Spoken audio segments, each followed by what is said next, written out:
Hello बच्चों, कैसे हो आप सब। आज हम इकोनॉमिक्स की 11th क्लास का सेकंड चैप्टर कर रहे हैं। इससे पहले के वीडियो में हमने स्टार्ट किए थे मेथड्स ऑफ डेटा कलेक्शन, आंकड़ों के संकलन की विधियां। तो आंकड़े दो तरह के होते हैं, हम कर चुके हैं, प्राइमरी और सेकेंडरी, यानी कि प्राथमिक और द्वितीयक आंकड़े। तो हम प्राथमिक आंकड़े कैसे इकट्ठे कर रहे हैं, हम वो विधियां कर रहे थे। उसमें हमने दो विधियां कंप्लीट कर ली, एक तो प्रत्यक्ष अनुसंधान और दूसरा अप्रत्यक्ष मौखिक अनुसंधान, या direct method and indirect personal oral method. अब है प्राथमिक आंकड़ों के इकट्ठे करने की तीसरी विधि, information from local sources and correspondents, यानी कि किससे जानकारी लेना, लोकल स्रोत यानी कि आसपास के स्रोत, या कोरेस्पोंडेंट्स यानी कि संवाददाताओं से जानकारी लेना। तो इस मेथड में क्या होता है, आंकड़े कैसे इकट्ठे किए जाते हैं। ये मेथड पहली बात तो वहां पे अप्लाई किया जाता है जहां पर आंकड़े इकट्ठे करने का जो क्षेत्र है काफी बड़ा हो, विस्तृत हो। अगर क्षेत्र विस्तृत है तो हम इस मेथड का इस्तेमाल करते हैं। हम क्या करते हैं, अलग अलग स्थानों पर अलग अलग व्यक्ति यानी कि लोकल व्यक्ति या फिर किसी संवाददाता की नियुक्ति करते हैं। वो अपने अपने क्षेत्र से आंकड़े इकट्ठे करते हैं, जैसे कि टीवी है, रेडियो है, पत्र पत्रिकाएं हैं, उनके हर एक शहर में, हर एक गांव में अलग अलग संवाददाता होते हैं। आपने कभी न्यूज में देखा होगा कि वो बोलते हैं हमारे संवाददाता, ये हमारे संवाददाता, उसका नाम बोलते हैं। तो उनके अलग अलग क्षेत्र में अलग अलग संवाददाता होते हैं जो अपने क्षेत्र के आंकड़े इकट्ठे करते हैं। तो इसका क्या फायदा होता है इस मेथड का, कि इससे हम विस्तृत क्षेत्र कवर कर सकते हैं। जैसे कि अगर हम पूरे देश के आंकड़े इकट्ठा करना चाहते हैं तो देश के विभिन्न स्थानों पर अलग अलग संवाददाता नियुक्त करते हैं और वो संवाददाता अलग अलग जगह से सारे आंकड़े इकट्ठे करके हमारे पास भेजते हैं। तो विस्तृत क्षेत्र के हम आंकड़े इकट्ठे कर सकते हैं, आंकड़े हम जल्दी इकट्ठे कर सकते हैं और सही तरीके से इकट्ठे कर सकते हैं। लेकिन इसमें परेशानी क्या है कि एक तो हर एक व्यक्ति के जो आंकड़े हैं वो अलग अलग प्रकार के होंगे, तो उसमें एक रूपता की कमी होती है। आंकड़े एक रूप यानी कि एक जैसे नहीं होते, आंकड़े अलग अलग प्रकार के होते हैं। क्यों? क्योंकि हर व्यक्ति के आंकड़े इकट्ठे करने का तरीका अलग होगा। इसके अलावा जो ये संवाददाता आंकड़े इकट्ठे करते हैं ये महंगे पड़ते हैं, क्योंकि हमें बहुत से संवाददाता रखने पड़ते हैं और सबको हमें पेमेंट करनी पड़ती है, पैसे देने पड़ते हैं। और क्या है कि जो ये संवाददाता होते हैं ये समय लगाते हैं कि हरे इतने बड़े विस्तृत क्षेत्र को कवर करेंगे, तो सभी अलग अलग समय पर आंकड़े इकट्ठे करते हैं और आंकड़े इकट्ठे करने में समय अधिक लगता है। तो उम्मीद है आपको ये समझ में आया होगा। संवाददाता अलग अलग क्षेत्र में अलग अलग व्यक्ति नियुक्त करते हैं जो आंकड़े इकट्ठे करते हैं। अगला है information through questionnaire and schedules. ये क्या होते हैं बेटा, information through questionnaire and schedule, प्रश्नावली या शेड्यूल के द्वारा जानकारी इकट्ठी करना।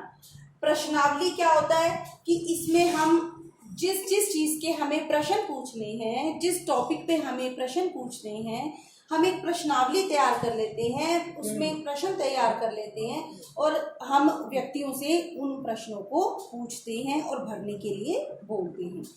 तो प्रश्नावली में हम बहुत सारे प्रश्न तैयार करते हैं। मान लो हमें किसी भी व्यक्ति के आंकड़े चाहिए, उसके परिवार की डिटेल चाहिए, तो हम प्रश्नावली तैयार कर सकते हैं, जैसे कि व्यक्ति का नाम, उसकी आयु, उसका लिंग, परिवार के सदस्य कितने बड़े हैं, कितने बच्चे हैं। तो हम प्रश्नावली तैयार करते हैं और वो प्रश्नावली व्यक्तियों से भरवाते हैं। तो ये प्रश्नावली से आंकड़े इकट्ठे करने के दो मेथड हैं, मेलिंग मेथड और एनुमरेटर मेथड। मेलिंग मेथड मतलब डाक विधि और एनुमरेटर मेथड मतलब गणक विधि। डाक विधि में क्या होता है, हम प्रश्नावली तैयार करते हैं प्रश्नों की और उस प्रश्नावली को व्यक्ति के पास भेज देते हैं जिससे हमने आंकड़े इकट्ठे करने हैं। मान लो मुझे आप लोगों के आंकड़े इकट्ठे करने हैं तो मैं प्रश्न लिख के आप लोगों के पास भेज दूंगी और आप अपने आप वो प्रश्नावली भर के मेरे पास वापस भेजेंगे।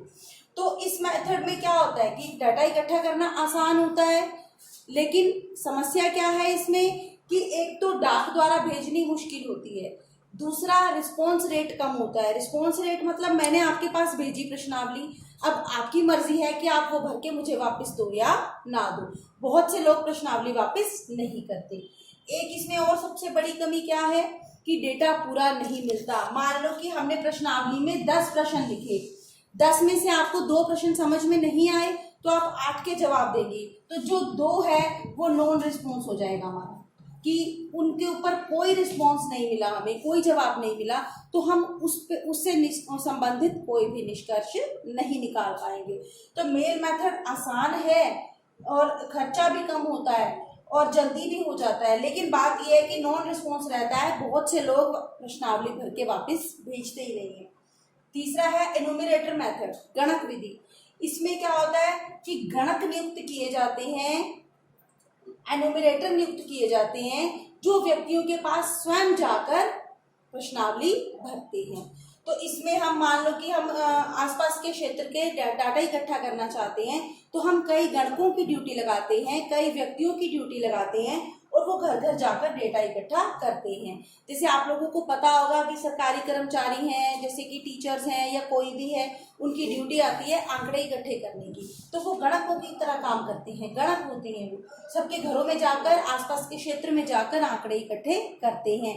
वो प्रश्नावली लेकर जाते हैं, प्रश्न पूछते हैं और उनको जवाब लेकर स्वयं या खुद फिल करते हैं, अपने आप भरते हैं वो जवाब। उनको अपने जो व्यक्ति से आंकड़े लेने हैं उसको खुद नहीं भरना पड़ता फार्म, उसे वो सिर्फ जवाब देता है। जो गणक है वो अपने आप जानकारी उसमें रिकॉर्ड करते हैं।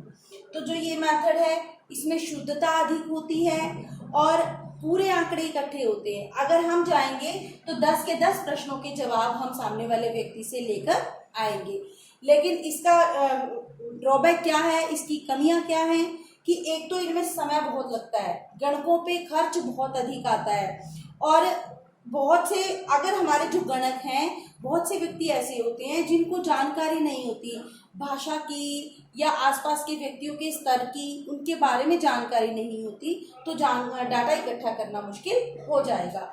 जैसे कि अगर हमारा गणक है, उसको जहाँ पे वो आंकड़े लेने गया है वहाँ की भाषा नहीं आती, तो वहाँ के वो आंकड़े नहीं जुटा पाएगा।